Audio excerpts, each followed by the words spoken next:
Salam sejahtera di dalam kasih Tuhan kita Yesus Kristus. Pada Sapa Gembala GKI kali ini, saya Pendeta Markus Hadinata dari GKI Indramayu akan menemani kita sekalian.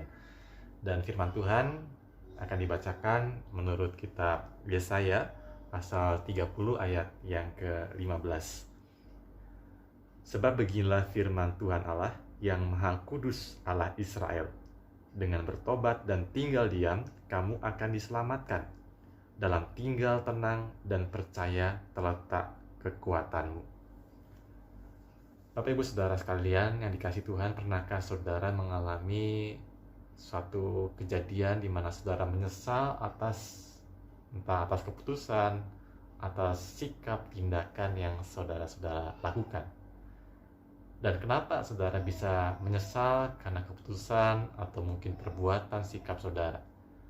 Saudara-saudara, biasanya ketika orang mengambil sebuah keputusan atau bersikap tertentu atau bertindak hal-hal tertentu, ketika dia tidak mempertimbangkan mata-mata, atau ketika dia mengambil keputusan itu dalam suatu suasana yang penuh tekanan, stres, dan tidak punya ketenangan, biasanya akan berdampak buruk. Seorang bijak mengatakan, jangan mengambil keputusan apa-apa, jangan berkata apa-apa, jangan mengambil sebuah sikap tertentu atau tindakan tertentu ketika Anda sedang marah, atau ketika Anda sedang kalut, ketika Anda tidak bisa berpikir dengan jernih. Karena bisa dipastikan, tindakan, keputusan, sikap yang saudara ambil adalah keputusan, sikap, perbuatan yang salah, dan bisa jadi membuat hidup saudara sendiri hancur. Nah, pada saat ini kita ingin menggali firman Tuhan dari saya tadi, pasal 30 ayat 15. Dalam konteksnya adalah bicara soal teguran sang nabi kepada umat Israel, yang pada waktu itu dalam keadaan kalut, terdesak, terjepit. Mereka bukan pergi kepada Tuhan, tetapi mereka dalam keadaan yang terdesak itu, mereka buru-buru mengambil sebuah pilihan, yaitu pergi kepada Mesir untuk meminta pertolongan mereka. Tetapi firman Tuhan katakan ternyata Mesir tidak dapat menolong, malah justru menjadi jerat bagi diri mereka sendiri.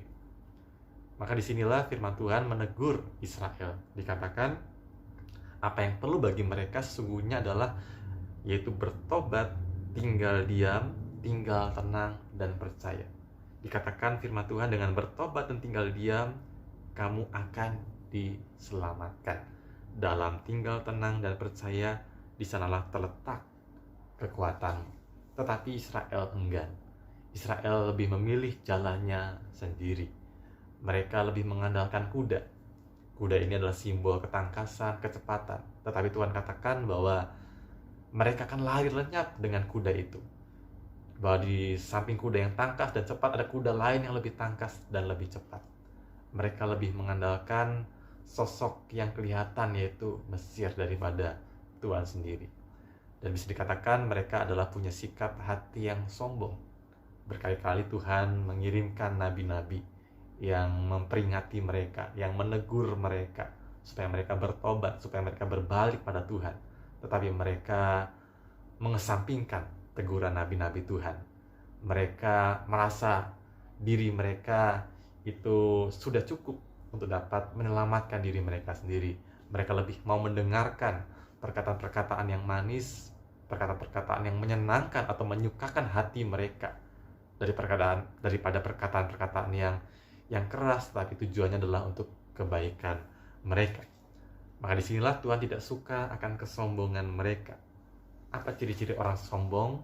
Pada masa kini kita bisa melihat orang yang sombong adalah ciri-cirinya orang yang tidak mau terima teguran orang lain, orang yang tidak mau terima masukan orang lain, orang yang merasa diri paling tahu, orang yang merasa dirinya paling benar, orang yang enggan minta bantuan orang lain, ya, orang yang tidak mau rendah hati mendengarkan input-input yang mungkin saja itu berguna buat hidupnya.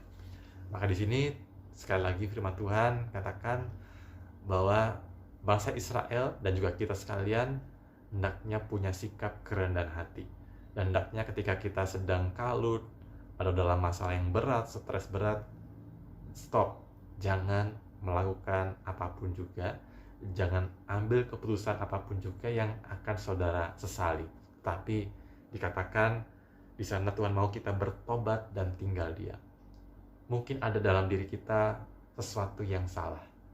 Dan disitulah kita kesempatan untuk mengakui kesalahan kita, bertobat, berbalik arah, kemudian perbarui hidup kita. Bertobat dan tinggal Dia, maka kamu diselamatkan. Diselamatkan dari kehancuran yang lebih besar mungkin, diselamatkan dari rasa malu karena kita merasa diri pintar dan seterusnya. Dan juga dikatakan dalam tinggal tenang dan percaya, di sanalah terletak kekuatan kita. Dalam keadaan stres atau dalam keadaan emosi tinggi, ya, jangan ambil keputusan apapun, jangan ambil sikap apapun, tetapi mari kita koreksi diri kita. Apa yang menyebabkan saya marah? Apa yang menyebabkan saya dalam keadaan kalut atau stres berat? Mari kita tinggal tenang dan percaya, nantikan pertolongan Tuhan. Dan kita yakin, kita percaya bahwa pertolongan Tuhan itu selalu nyata dan tepat pada waktunya. Bukan dengan waktu kita, tetapi waktu Tuhan selalu adalah waktu yang terbaik. Yang diperlukan sekali lagi adalah tinggal tenang, percaya. Tinggal tenang dan percaya, bertobat. Dan di sanalah terletak di mana Tuhan akan menyatakan kuasa dan keselamatannya bagi kita semua. Amin. Kita berdoa. Kami bersyukur Bapa, pada saat ini kami boleh bangun dengan kondisi tubuh yang baik.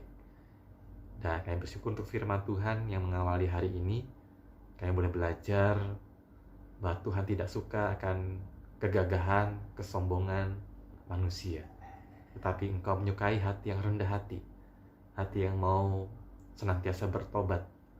Yang tinggal diam, tinggal tenang dan percaya menantikan kuasa pertolongan Tuhan. Dan kiranya sepanjang hari ini kami senantiasa diberikan hati yang damai dan tenang. Mungkin kenyataannya, realitasnya kami akan menghadapi tantangan. Kami akan menghadapi orang-orang yang mungkin menguji kesabaran kami atau keadaan yang membuat kami lepas kendali. Tetapi tolong kami agar firman-Mu senantiasa boleh mengarahkan hidup kami untuk tetap senantiasa percaya pada kuasa pertolongan Tuhan yang nyata, yang datang tepat pada waktunya. Dan dari sanalah kami punya kekuatan yang bersumber daripada Tuhan dan bukan dari diri kami sendiri. Terima kasih Bapa, dalam Kristus kami berdoa. Amin.